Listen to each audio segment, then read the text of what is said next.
Hello students, welcome to maths plus. आज की इस वीडियो में हम RS Agarwal class 9 exercise 3C question number 51 and 52 solve कर रहे हैं। तो चलिए फिर शुरू करते हैं।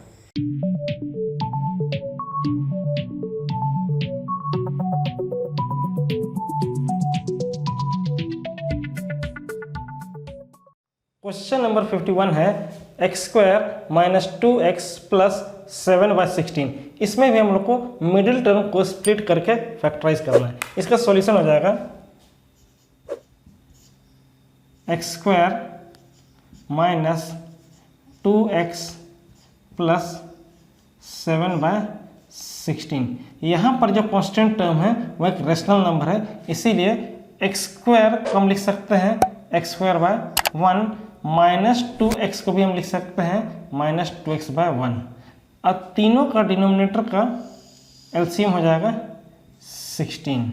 1 से 16 टाइम 16 इंटू x², 16x²। 1 से 16 time 16 into minus 2x, minus 32x। 16 से 16 1 टाइम 1 इंटू 7, 7। ठीक है।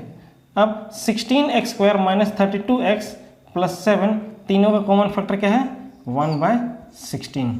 तो 1/16 को हम बाहर लिखते हैं, तो यहाँ बच गया 16x² माइनस 32x प्लस 7। अब 16x² माइनस 32x प्लस 7 को पहले जैसा क्वेश्चन सब लोग सॉल्व कर रहे थे उसी टाइप से सॉल्व करेंगे। ठीक है। तो x² का कोएफिशिएंट और कांस्टेंट टर्म को मल्टीप्लाई करेंगे। 16 इंटू 7 इज इक्वल टू 112। 112 को हम फैक्टराइज करते हैं। 2 से 2 5 या 10, 2 6 या 12, अगेन 2 से 2 2 या 4, 2 8 या 16, अगेन 2 से 2 1 या 2, 2 4 या 8, अगेन 2 से 2 7 या 14, 7 2 या 14, 14 2 या 28 इंटू 2 2 या 4।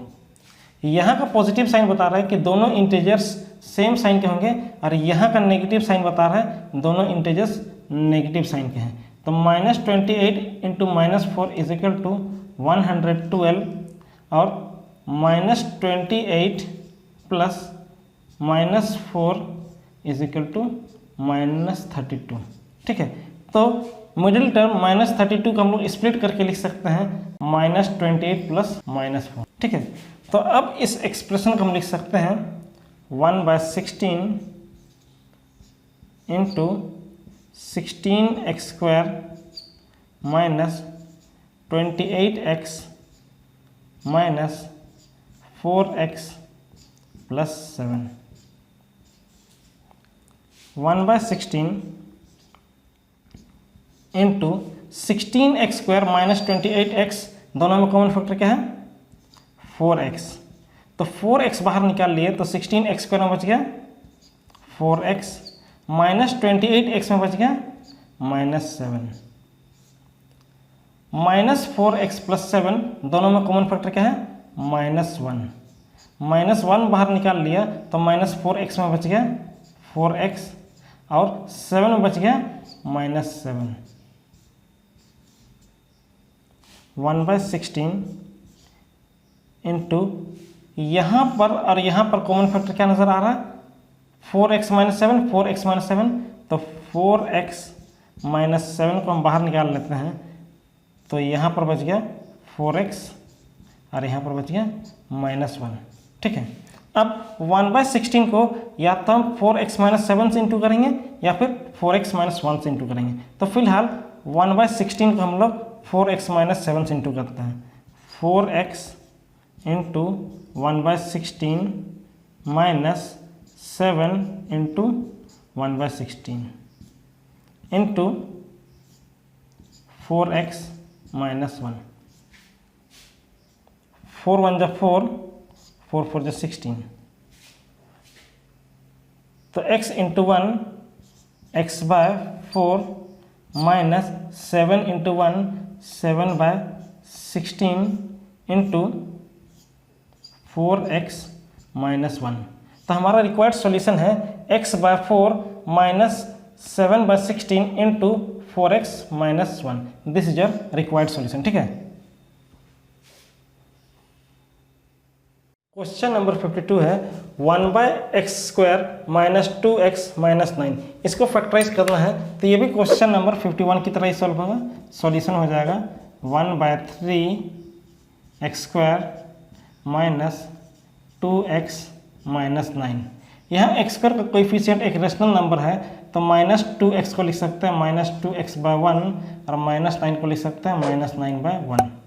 अब तीनों का डिनोमिनेटर का एलसीएम हो गया 3। 3 से 3 1 टाइम 1 इंटू x²। 1 से 3 टाइम्स 3 इंटू -2x -6x। 1 से 3 टाइम्स 3 इंटू -9 -27। अब x² - 6x -27 तीनों का कॉमन फैक्टर है 1/3। तो 1/3 का हम बाहर निकाल लेते हैं, तो बच गया x² - 6x -27। अब x² का कोएफिशिएंट और कांस्टेंट टर्म को मल्टीप्लाई करेंगे। 1 इंटू -27 इज इक्वल टू -27। अब 27 को हम लोग फैक्टराइज करते हैं। 3 9 जा 27, अगेन 3 से 3 3 जा 9। 3 इंटू 3 3 जा 9। यहाँ का नेगेटिव साइन बता रहा है कि दोनों इंटीजर्स अपोजिट साइन के होंगे, और यहाँ का नेगेटिव साइन बता रहा है कि बड़ा वाला नेगेटिव साइन का होगा, छोटा पॉजिटिव। तो 3 इंटू -9 इज -27 और 3 प्लस -9 इज इक्वल टू -6। तो हम मिडिल टर्म को स्प्लिट करके लिख सकते हैं 3 प्लस -9। ठीक है, तो 1/3 इंटू, अब इस एक्सप्रेशन को हम लिख सकते हैं x² plus 3x minus 9x minus 27। 1/3 into x² minus 3x, दोनों में कॉमन फैक्टर क्या है x। x बाहर निकाल लिया तो x² में बच गया x, और प्लस 3x में बच गया +3। -9x माइनस 27, दोनों में कॉमन फैक्टर क्या है -9।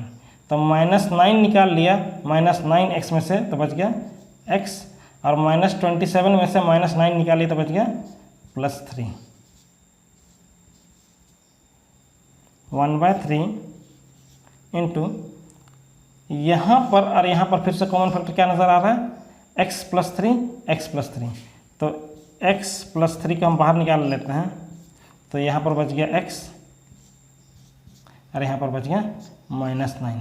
ठीक है, अब 1/3 को या तो हम x + 3 में मल्टीप्लाई कर सकते हैं या फिर x - 9 में मल्टीप्लाई कर सकते हैं। तो फिलहाल हम लोग x + 3 में मल्टीप्लाई करेंगे। 1/3 इंटू x प्लस